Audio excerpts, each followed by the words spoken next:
All right, how's everybody doing today? Hotep, hey, this is Michael Imhotep, founder of the African History Network and host of the African History Network show. It is Sunday, March 26, 2023. I want to welcome everybody to today's broadcast. I'm a talk show host, researcher, lecturer, writer, and historian. And today we're going to discuss a topic that I've talked about before, but this deals with myths about slavery that we need to stop believing. Myths about slavery we need to stop believing. So we'll discuss this in this history lesson. And then also I'll give you information because I'm teaching another session of my 12-week online course today.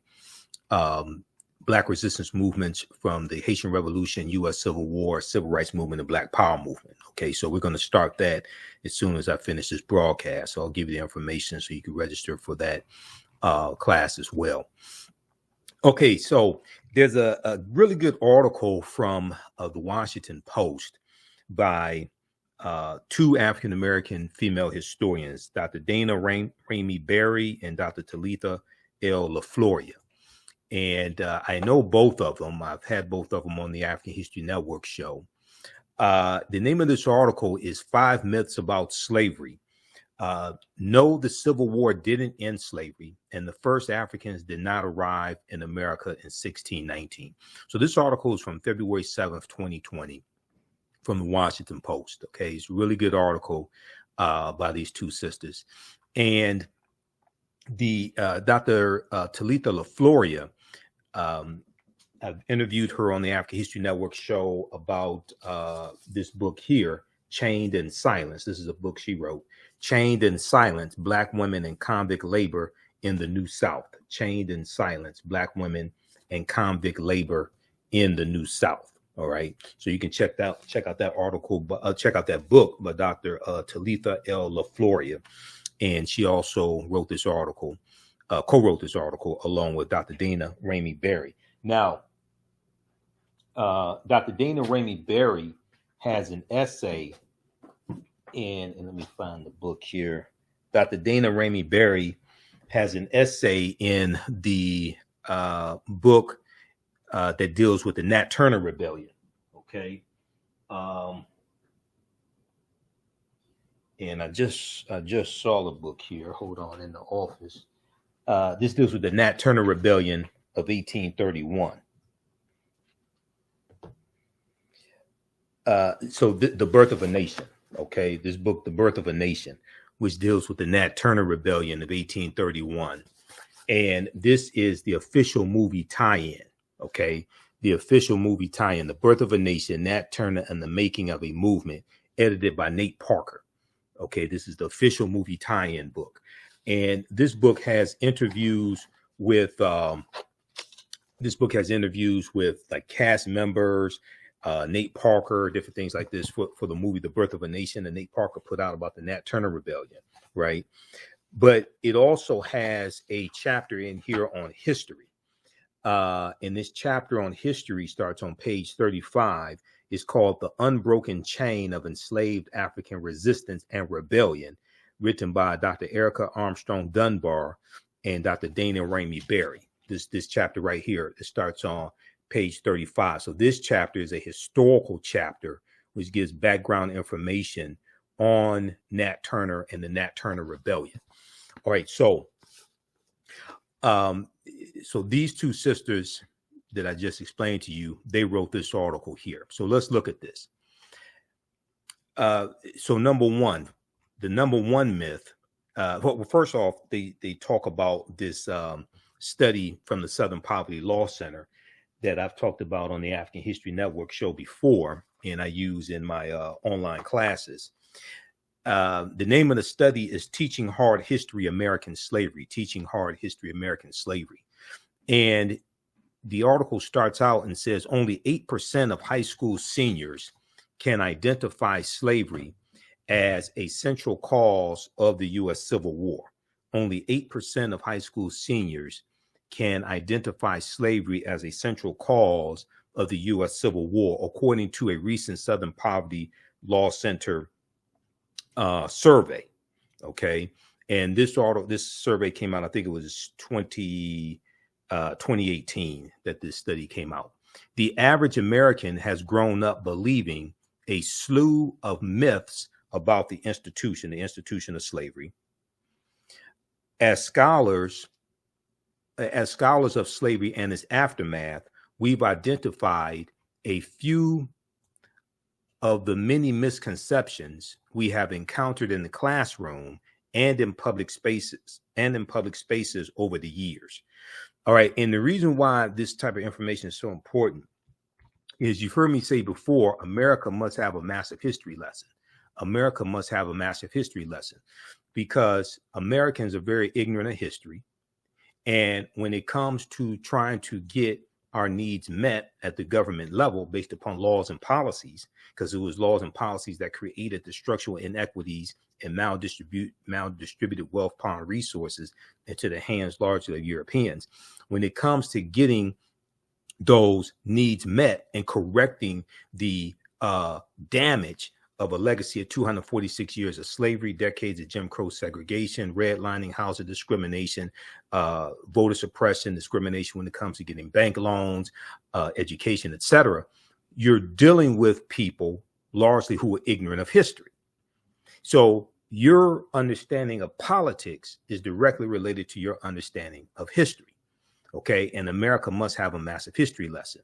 Now, this is the study from the Southern Poverty Law Center, Teaching Hard History, American Slavery, Teaching Hard History, American Slavery. And it's about a 52-page study that documents how the history of slavery is being incorrectly taught in schools across the country. And it lays out ways to better teach the history of slavery. Okay. And they did a survey of high school seniors all across the country, and they found out how little they knew. It was 1,000 high school seniors they surveyed, and they found out how little they knew about the history of slavery. Okay, so the first myth that we need to stop believing is that the first Africans came to America in 1619. Now, we know August 20th, 1619 has been drilled into our heads. We know you have the 1619 Project, and they do have some good information in the 1619 Project. It is flawed. I've talked about that before here on the African History Network show. And then we know you have the 1619 Project on Hulu, things like this. But not a lot is talked about the African presence before 1619. And that's really problematic, because this was our land stolen from us. Okay. And the sooner we realize that, the better off we'll be. And we'll have a seismic shift in the mindset of African Americans. And we have to correct the historical record. So U.S. history textbooks commonly introduce 1619 as the year Africans arrived in America. This date has appeared in sources such as the Atlanta Journal-Constitution and the Associated Press. And it has become even more entrenched in the popular imagination, thanks to the New York Times Magazine's 1619 Project, commemorating the anniversary of the 20 and odd Negroes who landed at Point Comfort, Virginia, 400 years ago. Point Comfort, Virginia, 400 years ago. This is at Point Comfort, really in Hampton, Virginia, not Jamestown.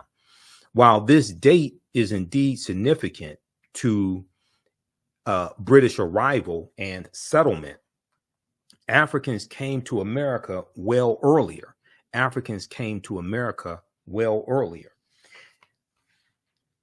Some, such as Juan Garrido and Esteban, also known as the Stavanico, came as explorers with the Spanish in 1503 and 1528, respectively.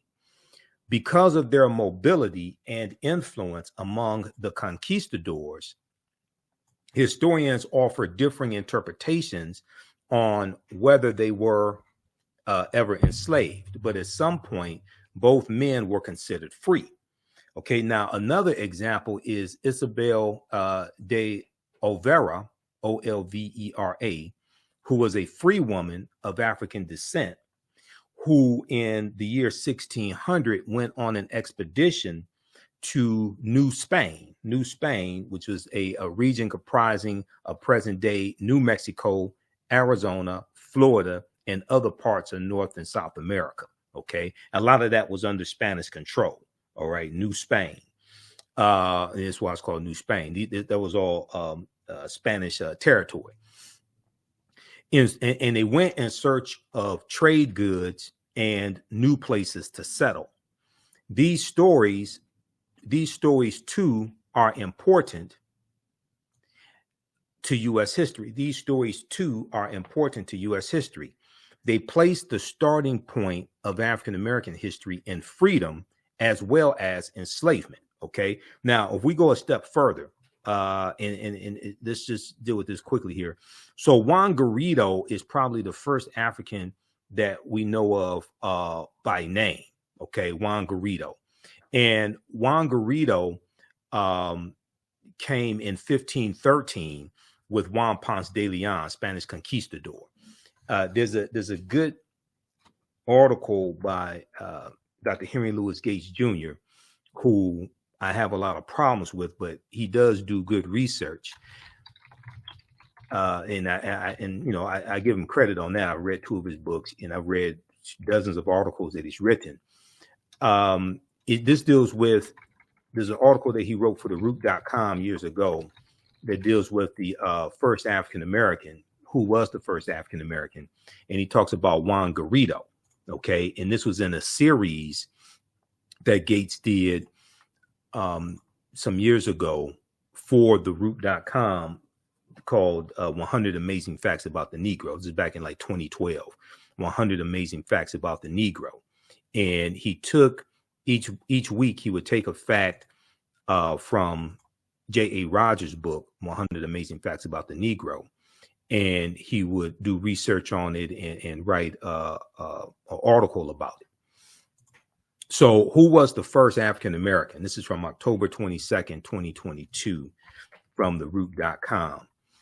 And he talks about Juan Garrido here. Juan Garrido was born in West Africa around 1480, according to the historians Ricardo Alegria and Jane Landers. Juan Garrido's notarized probanza, which was his curriculum vitae, more or less, dated 1538, says he moved from Africa to Lisbon, Portugal, of his own volition as a free man, stayed in Spain for 7 years, and then, seeking his fortune and perhaps a bit of fame, he joined the earliest conquistadors to the New World. All of the sworn witnesses to this document affirm that Juan Garrido was Horo, Horro, or free, when he arrived in Spain. Sailing from Seville, Spain, around 1508, he arrived on the island of La Española, which is today called Hispaniola. It was named La Española by Christopher Columbus, and that means the Spanish island. Hispaniola is the anglicized version of La Española. Okay. We know that the Taino referred to that land as Quisqueya. That's one of the names they refer to it as, Quisqueya. Now, the island on which the Dominican Republic and Haiti reside, okay, is La Española or Hispaniola. He later sailed in San Juan, Puerto Rico, okay. Juan Garrido is the first documented Black person to arrive in this country, and he is also the first Black conquistador. So he would be the first person we know of by name to come to the U.S., to come to the land that we call the United States of America. 1513, this is before Jamestown, Virginia in 1607 even exists as a colony. Now, and like the other conquistadors, Juan Garrido soon succumbed to the lure of wealth and fame in the New World. He joined Diego Velázquez de Cuellar and the legendary Juan Ponce de Leon in the colonizations of Cuba and Puerto Rico, respectively. Then in 1513, Juan Garrido joined Juan Ponce de Leon's well-known expedition to Florida in search of the Fountain of Youth, when he became the first known African to arrive in this country, or what would become the United States of America. Read the rest of this article here. Who was the first African American? Okay, now we know, based upon the research by Dr. David Imhotep and others, okay, we know that African people have been in the land that we call the United States of America going back at least 51,700 years ago. And this was our land stolen from us. Okay, this was our land stolen from us. This is why we have to have a seismic shift in our consciousness, and a seismic shift in the study of our history.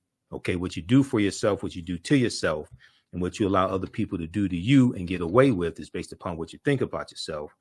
What you think about yourself is based upon what you have been taught about yourself. What you've been taught about yourself is based upon everything you've read, heard, and seen about yourself. So when you control the radius of a man's or woman's thoughts, you can control the circumference of their actions, because the mind can't do or teach what it doesn't know. So Dr. David Imhotep's book, The First Americans Were Africans, Documented Evidence, his first book on this subject, which came out in 2011, page 14 of his book, he deals with evidence of an African presence that dates back at least 51,700 years ago that was found in Allendale County, South Carolina, this was a discovery made in 2004 by Dr. Albert Goodyear, who's an archaeologist at the University of South Carolina. And you know, we've had Dr. David Imhotep on the African History Network show numerous times, probably about 13 times now. On page 14 of his book, he talks about how they found 13 different types of evidence thoroughly documenting the African presence. They found artifacts, architecture, campsites, carvings, Egyptian writings, footprints in lava, genetic M174D haploid groups dealing with DNA and genetics. They found linguistics, paintings, skull, skeleton, structures, and tools. They found 13 different types of evidence documenting an African presence in this country, going back at least 51,700 years ago. His book is backed up by 713 footnotes, as well as 7 peer-reviewed articles. Now, here's a picture of Dr. Albert Goodyear, and this is a article from ScienceDaily.com from November 2004, November 18th, 2004. The name of the article is New Evidence Puts Man in North America 50,000 Years Ago. New Evidence Puts Man in North America 50,000 years ago. And a synopsis, a summary of the article, and this is the summary coming from ScienceDaily.com. This is not my summary. This is what they say. And you can go read this article in its entirety at ScienceDaily.com. It says, radio tests of carbonized plant remains, where artifacts were unearthed last May along the Savannah River in Allendale County by University of South Carolina archaeologist Dr. Albert Goodyear, indicate that the sediments containing these artifacts are at least 50,000 years old, meaning that humans inhabited North America long before the last ice age. Okay, so you can read that article, New Evidence Puts Man in North America 50,000 years ago. All right, so then we have to ask, well, who were these African people? So these were the Khoisan, who have the oldest DNA on the planet. These are the short-statured Africans. The Khoisan come from Southern Africa. They go all around the world. They're the ancestors to the Ainu and the Twa, and they were also here in this land that we call the United States of America. In October 2012, genetic study published in Science magazine found that the Khoisan in Southern Africa are the oldest ethnic group of modern humans, with their ancestral line originating about 100,000 years ago. The Khoisan, formerly called by the derogatory term Bushmen, are genetically unique, and no other currently known population had separated so early from our common modern human ancestor, according to the report. So here's a picture of a couple of Khoisan women. Okay. Now, the Khoisan live mainly in southern Africa in territories spanning Botswana, Namibia, Angola, Zambia, Zimbabwe, and South Africa. They are largely divided into two groups: hunters and gatherers, or gatherers known as the Sans people, and keepers of the livestock known as the Khoikhoi people. The Khoisan languages include the distinctive click sounds that are not found in the languages of their neighbors. Okay, so there's a good article from AtlantaBlackStar.com called 5 Ethnic Groups that put the first human, that proved the first humans were black. 5 ethnic groups that proved the first humans were black. Okay, now, the Khoisan language is a Bantu language, all right? And in the movie Black Panther, the language that we see spoken in the movie Black Panther is isiXhosa, which is a Bantu language also, okay? If we look at what is Bantu, Bantu languages are a group of some 500 languages belonging to the Bantoid subgroup of the Benue Congo branch of the Niger-Congo language family. The Bantu languages are spoken in a very large area, including most of Africa, from southern Cameroon eastward to Kenya, and southward to the southernmost tip of the continent. 12 Bantu languages are spoken by more than 5 million people, including Rundi, Rwanda, Shona, Xhosa or isiXhosa, and Zulu, okay? Swahili, which is spoken by 5 million people as a mother tongue and some 30 million as a second language, is a Bantu lingua franca, important in both commerce and literature. So for more information, check out this article from Britannica.com called what is that deals with Bantu and Bantu languages. All right. Okay, now let's continue here. Let's see. And also, you can, if you like this type of information, you can register for the 12-week online course that I teach on Sundays, normally 2 p.m. To 4 p.m. Eastern Standard Time. Black resistance movements from the Haitian Revolution to the U.S. Civil War, Civil Rights Movement, and Black Power Movement. So we're going to start that class as soon as I finish with this broadcast today. Our next class is Saturday, March 26th. And we do the sessions live. All the sessions are archived and recorded, so you can go back and watch it anytime. We have the link here in the thread of the broadcast, but it's also on the homepage of our website, theafricanhistorynetwork.com, theafricanhistorynetwork.com. So when you go to the website and scroll down the page, scroll down, we have the information there. Let's see. Okay, yep. Black resistance movements from the Haitian Revolution. Okay, so the class is on sale, $80, regular $130. We do the sessions live. All the sessions are archived and recorded. You can go back and watch it anytime. Click right here to register here for the course. As soon as you register, you can start watching content. You can watch the class we did last week, and you can join us in class today. And then the class I teach on Saturdays is Ancient Kemet, the Moors, and the Ma'afa, Understanding the Transatlantic Slave Trade, what they didn't teach you in school. Okay. And we do thousands of years of history, what leads up to the transatlantic slave trade happening. Click right here to register for the full course also. And we had a great class yesterday. So as soon as you register, you can watch the class that we did on Saturday, March 25th. Okay. And I'm going to post a link here so you can register for today's class, and then you can also watch the archive content, and you'll be able to join us in class as well on April 2nd. Okay, April 2nd and April 9th and April 16th. Okay, so you'll be registered for all of the upcoming classes also. Let me post the, okay, and Here's another link for the course as well. All right, let's continue. Give us a thumbs up, give us a heart, give us a like on this broadcast. Hopefully everybody can hear me okay. All right, can everybody hear me well? Testing.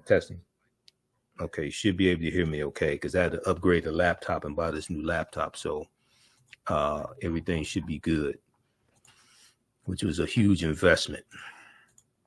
All right, so let's go back to this article here, dealing with myths about slavery that we need to stop believing.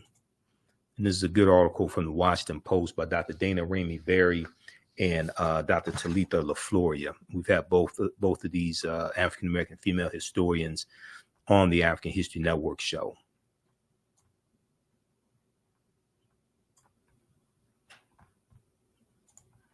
All right, let's continue here. So they talked about Isabel de Overa, a free woman of African descent, who in the 1600s went on an expedition to New Spain. These stories, too, are important to U.S. history. They place the starting point of African-American history and freedom as well as enslavement. Now, the second myth about slavery we need to stop believing. And I love Malcolm. You see a picture of Malcolm X behind me. And I hear people quote this oftentimes. And it's a very, it's an oversimplistic way of looking at this history. But the second myth we need to stop believing is that enslaved people who worked in the house had easier lives. Enslaved people who worked in the house had easier lives.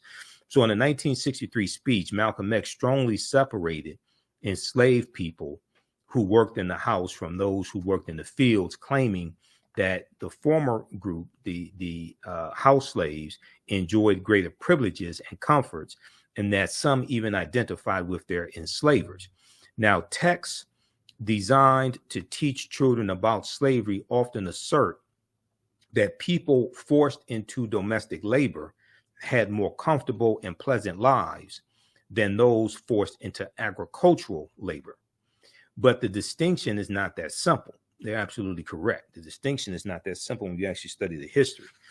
While a few of the very largest plantations had entirely separate labor pools, says historian Greg Down, in most households, laborers moved between tasks depending on their age or the season.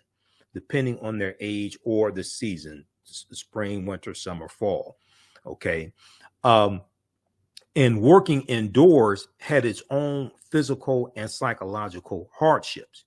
Enslaved African people were on call 24 hours a day, mostly on their feet and in close proximity to their enslavers, which led to greater scrutiny of their work, according to historian Deborah Gray White. Some of this labor included helping their enslaver dress, bathe, style their hair, and fan flies, in addition to cooking, cleaning, and running errands. Intimate interactions involving personal touch and knowledge of people's innermost lives. In these settings, writes historian Thavalia Glymph, Glymph, domestic laborers often experience physical and sexual abuse. Okay, now the next myth about slavery that we need to stop believing is slavery was limited to the South. Slavery was limited to the South. Now, if we go back to number 2 very quickly here, so also it's important to understand that a lot of times in rebellions that took place, you had Africans in the house who were working with other Africans involved in rebellions and feeding information. But also we see this when it comes to the U.S. Civil War. And in the South, you had Africans who worked in the house who were spies for the Union, secretly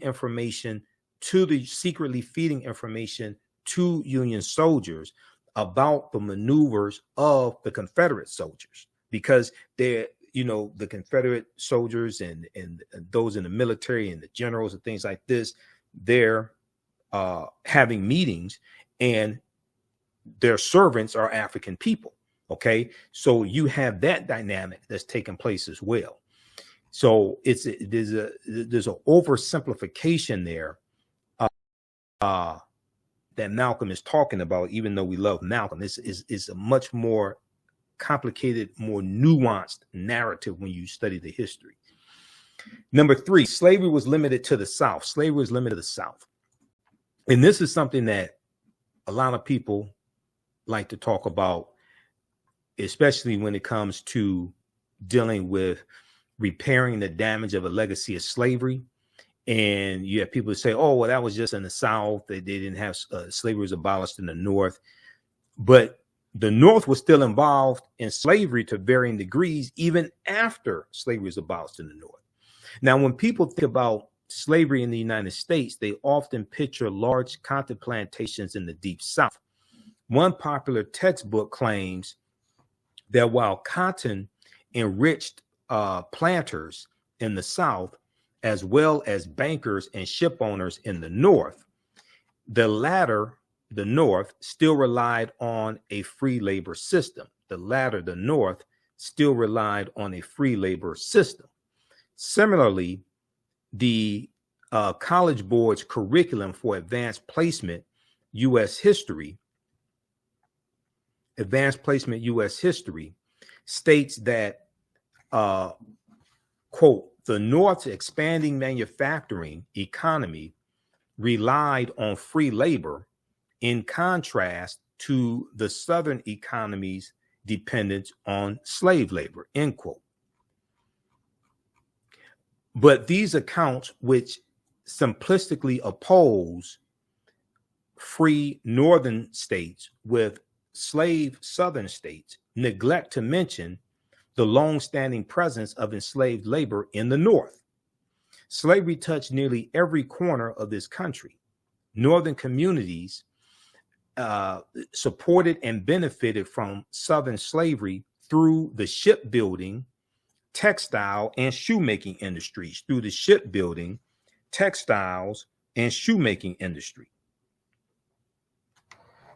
In Rhode Island alone, slave traders shipped more than 100,000 African captives to the Caribbean and American colonies, according to People Not Property, which is an online documentary. Okay, so in Rhode Island, you have them shipping Africans into the Caribbean as well. All right, not just dealing with slavery here in this country or in the 13 colonies, which will become the United States. In Rhode Island alone, slave traders shipped more than 100,000 African captives to the Caribbean and American colonies. Plantations along the Connecticut, Delaware, and Hudson rivers relied on enslaved workers to produce wheat and process it into flour. Slavery was widespread at universities. The Maryland Jesuits, who founded and ran Georgetown University, sold enslaved laborers to pay off debts to keep the school in operation. And early presidents of Harvard University brought enslaved labor to work on campus. Enslaved laborers built the structure in Lower Manhattan, for which Wall Street is named. Okay. Now, if we look at this article, this other article here that I want to reference, we look at this article, the hidden links between slavery and Wall Street, the hidden links between slavery and Wall Street. Because once again, you have an oversimplification of this history, and people try to act like, oh, slavery was just in the North. Okay, which is not, which at one time, all of the 13 colonies had slavery. It is true that the northern colonies abolished slavery first. Okay. And you're going to have Massachusetts around 1780. You're going to have Vermont around 1777, abolish slavery, somewhere around there. So that is true, but they're still going to have ties to slavery. So if we look at this article,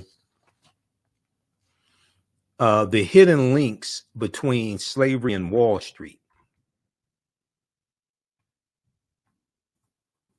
The hidden links between slavery and Wall Street. This is from the BBC, bbc.com, August 29th, 2019. Okay. If we look here at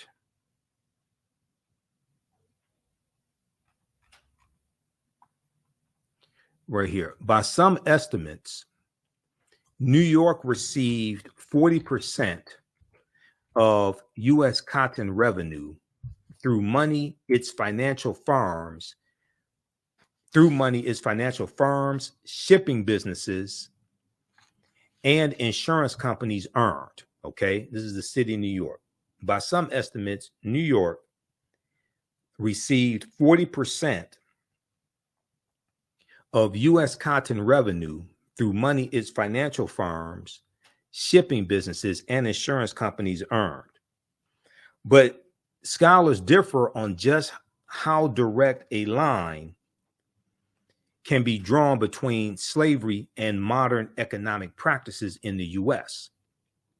Now, Gavin Wright, who's a professor emeritus of economic history at Stanford University, said, quote, people in non-slave areas, Britain and free U.S. states, like northern states, routinely did business with slave owners and slave commerce.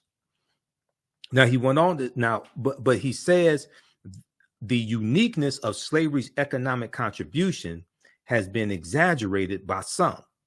Now, slavery thrived under colonial rule, and you had British and Dutch settlers relied on enslaved African people to help establish farms and build the new towns and cities that would eventually become the United States, Enslaved African people were brought to work on the cotton, sugar, and tobacco plantations. The crops they grew were sent to Europe or to the northern colonies, to be turned into finished products.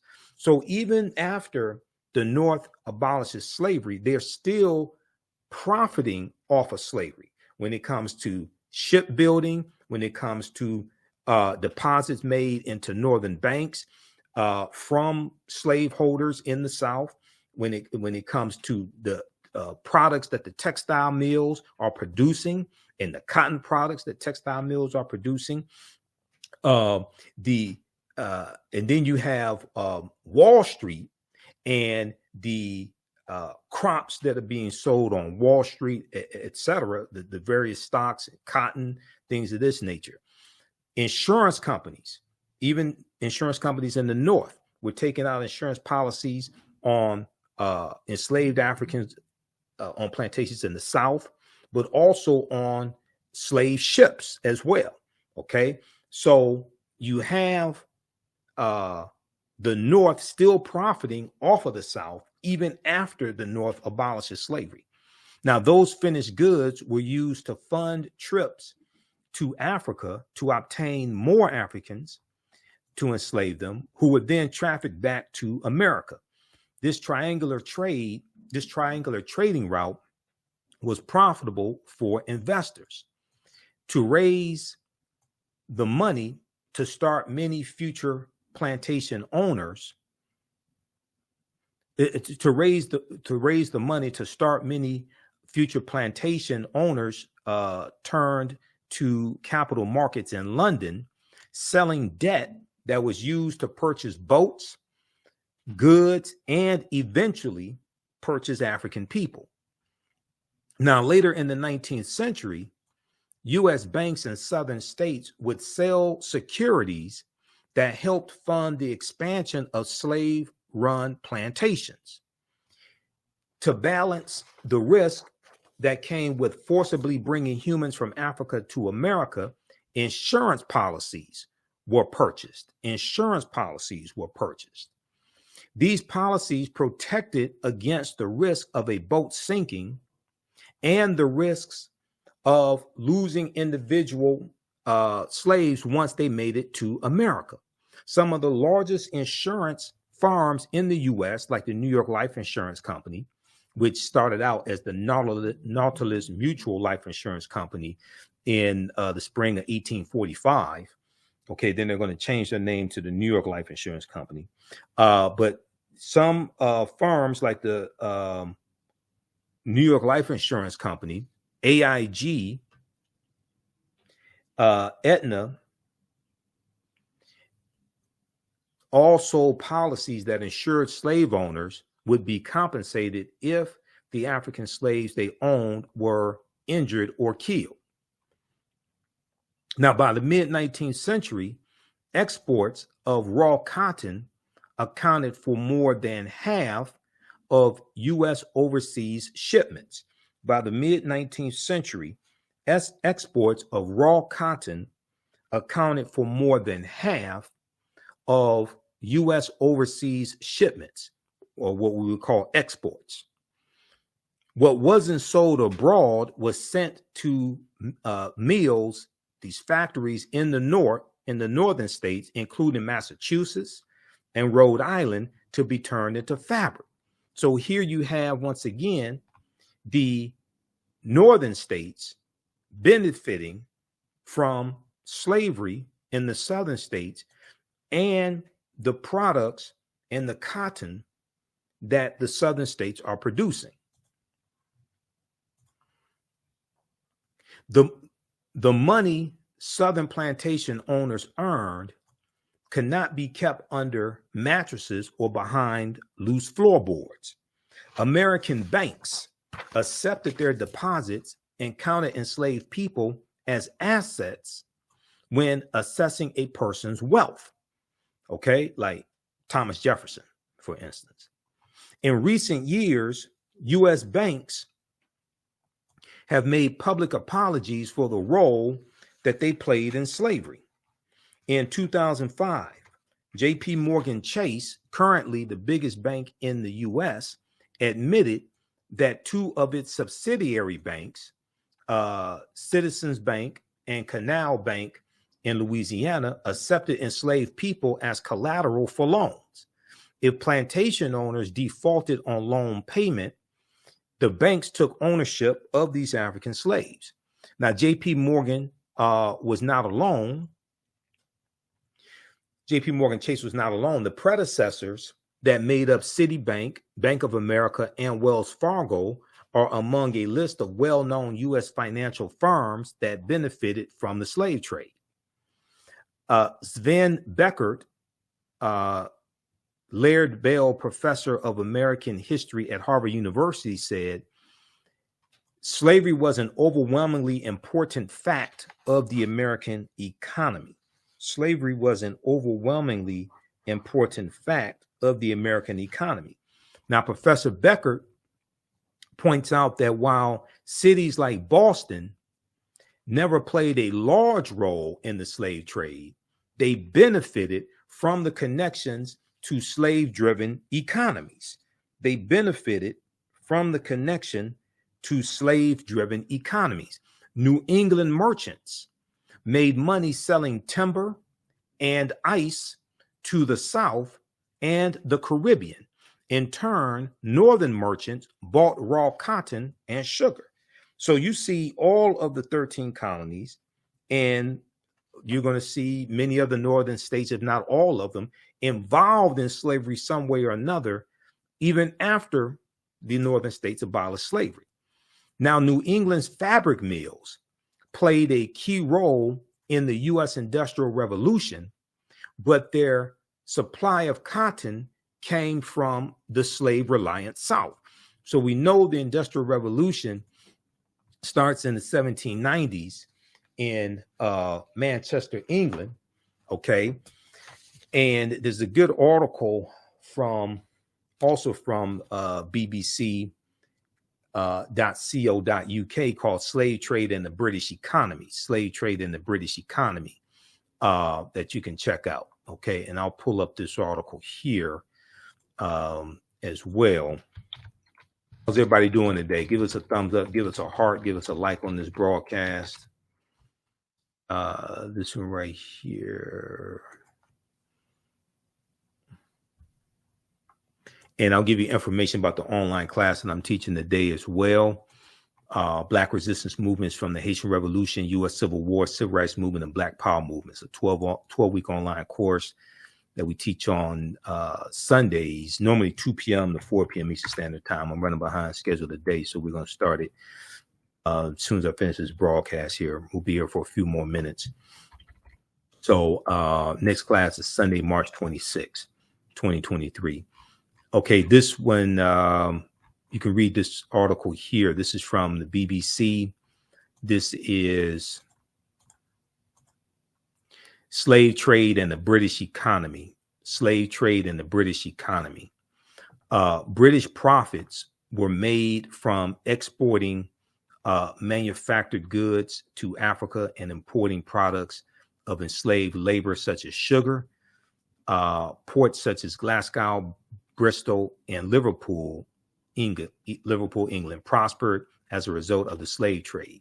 Okay, so they talk about manufacturing, but it's going to be in Manchester, England, the Manchester, England area. That's going to be where the Industrial Revolution begins in the 1790s. And then you have the creation of the cotton gin in right about 1793 by Eli Whitney. You're going to have the cotton gin and creation and copies of the cotton gin that are going to drastically reduce the cost of producing cotton, make it much easier to produce cotton. And it was a device that picked the seeds from cotton. So this is going to then increase the need for enslaved African labor as well. From 1750 onwards, a new industry emerged in Britain, the production of cotton cloth. Wool production had previously been Britain's major industry, but cotton had one key advantage. Machinery could produce cotton fibers better than wool.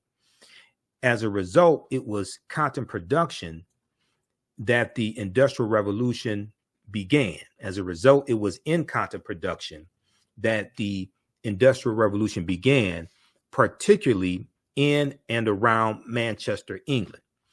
The cotton used was mostly imported from slave plantations. Slavery provided the raw material for industrial change and growth. The growth of the Atlantic economy was an integral part of the growth of exports. For example, manufactured cotton cloth was exported to Africa. The Atlantic economy can be seen as the spark for the biggest change in modern economic history.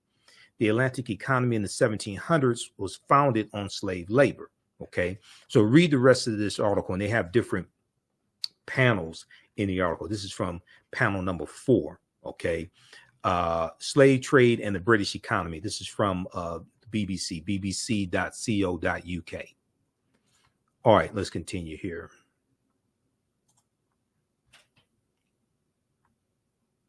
And if you like this type of information, also, you can support the African History Network, $ the AHN Show through Cash App, $ the AHN Show through Cash App, also through PayPal, paypal.me/the AHN Show.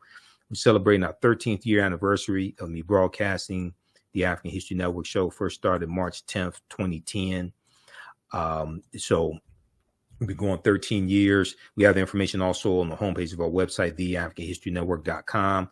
And we'll be on live tonight, 9 p.m. to 11 p.m. Eastern Standard Time on 9:10 a.m. the Superstation WFDF here in Detroit. And we'll be on our social media platforms, broadcasting live also, the African History Network show. We're normally on live Sundays, 9 p.m. to 11 p.m. Eastern Standard Time as well. Okay. All right. Let's continue here. So this helps us keep doing the research, stay on the air, keep broadcasting, pay some of the bills, etc. All right, let's go back to this article dealing with myths about slavery we need to stop believing. So the third myth was slavery was limited to the South. Slavery was limited to the South. So we just talked about that. And we know at one point, all the 13 colonies had slavery. And even after they abolished it, even after the northern colonies abolished it, they were still connected to it in various ways. Okay, number 4. Women were not as involved in slave owning as men were. Women were not as involved in slave owning as men were. Okay, now, the 1939 blockbuster movie Gone with the Wind cemented the myth of the essentially innocent Southern belle who only passively benefited from slavery. Throughout the 1970s and 1980s, historians who studied female slave holders tended to portray them as ambivalent about a role inherited from their fathers or husbands, making the best of a situation over which they had no control. In fact, white women actively participated in the institution of slavery. In the book, They Were Her Property, White Women as Slave Owners in the American South by historian Professor Stephanie E. Jones Rogers, who's she's a professor at UCLA in California, if I remember correctly, it's UCLA. Professor Stephanie E. Jones Rogers shows that white women had a deep economic investment in slavery and exercised extraordinary control over the enslaved people in their households. Many white women learned this practice from birth, receiving enslaved African people as gifts when they were children or even infants. Women bought and sold white women bought and sold people at auctions and successfully sued their male family members for control of their laborers. White women supervised plantations and brutally punished their human property. One white mistress crushed the jaw of an 8-year-old Henrietta King under the weight of a rocking chair because Henrietta King had taken a piece of candy. The woman who enslaved Harriet Jacobs spit in the kettles and pans to keep her from eating leftover scraps. Now, I don't know if Henrietta Jacobs spit in her white female slave owners' water like Kizzy did in Roots. You remember? I don't know if she did that, but hey. All right, now I did a presentation dealing with Professor Stephanie E. Jones Rogers and her book. They Were Her Property, her groundbreaking book. And her book deals with how about 40% of slave owners from 1850 to 1860 were white women. Okay, now AtlantaBlackStar.com has a good article about this book. And the name of the article is Research by Female Professor. And let's flip over to this article here because I have it up. Okay, research by Black female professor reveals startling truth that white women made up 40% of slave owners. This is from March 25th, 2019 from AtlantaBlackStar.com. Here's a picture of Professor Stephanie E. Jones Rogers. Okay. And it says Professor Stephanie E. Jones Rogers, an associate professor of history at the university. She's at University of California, Berkeley. That's what she is. Yeah. University of California, Berkeley, an associate professor combed through data from the 1850 and 1860 U.S. Census and revealed that white women made up around 40% of slave owners. White women made up around 40% of slave owners. The findings helped Professor Stephanie E. Jones Rogers compile her book, They Were Her Property, White Women as Slave Owners in the American South. Now, on her department page, the history department page at the University of California, Berkeley, Professor Stephanie E. Jones Rogers describes the February 2019 release as, quote, a regional study that draws upon formerly enslaved people's testimony to dramatically reshape current understandings of white women's economic relationships to slavery, end quote. Okay. In the book, Professor Stephanie E. Jones Rogers explained that white women's involvement in slavery comes from family, as their slave owning parents, quote, typically gave their daughters more enslaved people than land, typically gave their daughters more enslaved people than land. Quote, what this means is that their very identities as Southern white women are tied to the actual or the possible ownership of other people, she said, according to history.com, which is the official website of the History Channel, because the History Channel quotes her. Her book also notes that owning enslaved Africans served as white women's primary source of wealth. Owning enslaved Africans served as white women's primary source of wealth, plus owning a large number of enslaved people reportedly made women better marriage material. Okay. Once wed, white women were said to have fought and frequently won the right to continue to have ownership over enslaved Africans, not handing over ownership to their husbands. Okay. So read the rest of this. She went on to say, for them, slavery was their freedom. Okay. Now, of course, we're not saying all white women owned slaves. We're not saying that at all. Yes, there were white women who were abolitionists also, but white women were involved in slavery and owning African people to a much larger degree than originally had been told in history over the past few decades. So read this article also. The History Channel has a piece on this as well. And this deals with women as slave owners. What's the name of this one? Oh, it's called The Massive Overlooked Role. Yeah, this one right here. The Massive Overlooked Role of Female Slave Owners. The Massive Overlooked Role of Female Slave Owners. This is from history.com, the official website of the History Channel. You can check out this article as well.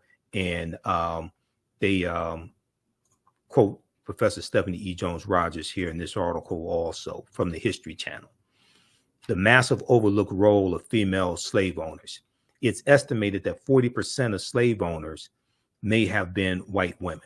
Well, they were white women. Okay. And they talk about Professor Stephanie E. Jones Rogers here. All right. So read that one. So these myths are being put to rest. Okay. Hopefully the evidence is there. Okay. To put these myths to rest. All right. How's everybody doing today? Give us a thumbs up. Give us a heart. Give us a like. Follow us here on the African History Network Facebook fan page. Turn on live notifications when we go live. Follow us on our YouTube channel, Michael Imhotep, Imhotep.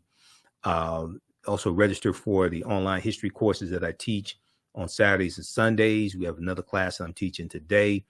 As soon as I finish this broadcast, Black resistance movements from the Haitian Revolution, U.S. Civil War, Civil Rights Movement, and Black Power Movement is a 12-week online course that I teach. And we look at history from 1800 through 1968. Teaches at my online school, the African History Network. So you can register for this 12-week online course. We do the sessions live. All the sessions are archived and recorded. Normally do 2 p.m. to 4 p.m. Eastern Standard Time on Sundays. I'm running behind schedule today. I had to teach a class Had a teacher class yesterday, and getting ready to do our radio show tonight, 9 p.m. to 11 p.m. Eastern Standard Time. So we're going to get started here in a few minutes. But click right here to register here for the full class. It's on sale $80, regularly $130. And we have a bundle pack where you get both classes for $120 also. We do the sessions live. All the sessions are archived and recorded, and you can go back and watch it anytime. Okay, so a year from now, 2 years from now, you can go back and watch the entire course.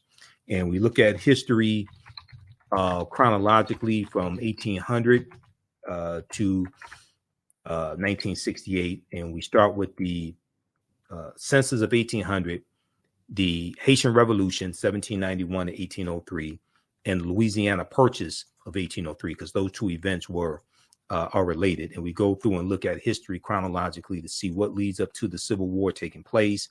We analyze the Civil War. We look at the Reconstruction era, 1865, 1877, Jim Crow era, Great Migration, 1915, 1970, World War I, World War II, Civil Rights Movement, and Black Power Movement, to understand what happened to us after slavery ended, what were the laws and policies put in place to bring us to where we are today, to understand where we need to go from here. Okay, so you can register for that at theafricanhistorynetwork.com. And we have the link on the thread of our broadcast also to register for the class. Okay, number five myth about slavery we need to stop believing. The Civil War ended slavery. The Civil War ended slavery. Okay. Many Americans have internalized the idea that slavery ended shortly after the Civil War. A National Geographic educational guide, for example, marks December 18th as the day the United States abolished slavery by adopting the 13th Amendment. Senator Majority Leader Mitch McConnell recently arguing against reparations called slavery something that happened 150 years ago, but we're still dealing with the legacy of slavery. Okay. And Georgia chattel slavery did end December 6th, 1865, when Georgia ratified the 13th Amendment, and then it's going to be adopted December 18th, 1865. It is true we're still dealing with a legacy of slavery, decades of Jim Crow segregation, redlining, things like this. Some people look at the convict leasing system and say that's a continuation of slavery. There were a lot less people in the convict leasing system than who were enslaved. The convict leasing system was short-lived, however, and the last state to abolish it basically starts in Alabama in like the 1840s or so. Alabama abolishes it in 1928. Okay, but the sharecropping system did a lot more damage than the convict leasing system did. Okay, now they talk about the practice in which private enterprises lease felony prisoners from the state for a fee, primarily targeted Black men, women, and youth. African Americans were incarcerated for trivial offenses such as loitering, stealing farm animals, breaking into railroad cars, spitting on the sidewalk, and vagrancy. Some were individually auctioned at county courthouses, while others were rented in groups. Convict leasing involved holding people against their will, separating them from their families, working them from sun up to sundown, beating, whipping. That is true. But keep in mind, it was in chattel slavery. That was something that you were born into as well. Okay, so but the convict leasing system did happen. Is legally abolished in 1928. Now, most of the other states had gotten rid of it prior to 1928. Alabama was the sole holdout on it. Though the convict leasing system was legally abolished in 1928, at least 37 states still permit contracting prison labor out of private companies. Okay, so read the rest of this here, and also understand. People talk about privatized prisons. Yes, privatized prisons should be abolished, but only 8% of prisons in the U.S. are privatized prisons. The overwhelming majority of prisons in the U.S. are not privatized prisons. Even though privatized prisons should be abolished, only about 8% of the prisons in the U.S. are privatized prisons. Okay, so check out this article from the Washington Post. Look at the other articles that I talked about as well. 5 Myths About Slavery. Okay, 5 Myths About Slavery, February 7th, 2020. Check out the other articles I talked about. Now, there's one article I forgot to mention. I meant to mention it when we dealt with, that we talked about the British and the Dutch and Wall Street, right? So where does the name Wall Street come from? Where does the name Wall Street come from? Now, there's a good article from AtlantaBlackStar.com called 7 Eye-Opening Facts on How Wall Street Was Built and Created Via Slavery. 7 Eye-Opening Facts on How Wall Street Was Built and Created Via Slavery. Now, this is from December 30th, 2014, December 30th, 2014 for AtlantaBlackStar.com. And the first fact, enslaved Africans actually built the wall that gave Wall Street its name, okay? New York City was a Dutch settlement known as New Amsterdam in the Dutch colonial province called New Netherland during much of the 17th century. Through the Dutch West India Company, the Dutch utilized the labor of enslaved Africans who were first brought to the colony around 1627. Now, the enslaved Africans built the wall that gives Wall Street its name, forming the northern boundary of the colony that warded off resisting natives who, in 1627, warding off the enslaved Africans built the wall that gives Wall Street its name, forming the northern boundary of the colony that warded off resisting natives who wanted their land back. So from its creation, the wall that Wall Street is named after was a hedge ensuring the survival of whites and white supremacy. Okay, so that goes back to 1627 in the Dutch colony of New Amsterdam, and it was a wall built by African people. So read the rest of this article here, 7 Eye-Opening Facts on How Wall Street Was Built and Created Via Slavery. All right, so hopefully you learned a lot today. You support the African History Network, $, the AHN Show through Cash App, $, the AHN Show through Cash App, and through PayPal, paypal.me/the AHN Show. Register for our class that we're doing today, Black Resistance Movements from the Haitian Revolution, U.S. Civil War, Civil Rights Movement, and Black Power Movement. It's a 12-week online course that I teach on Sundays. And so we're about to teach the class now at our online school. I'm about to wrap up this broadcast.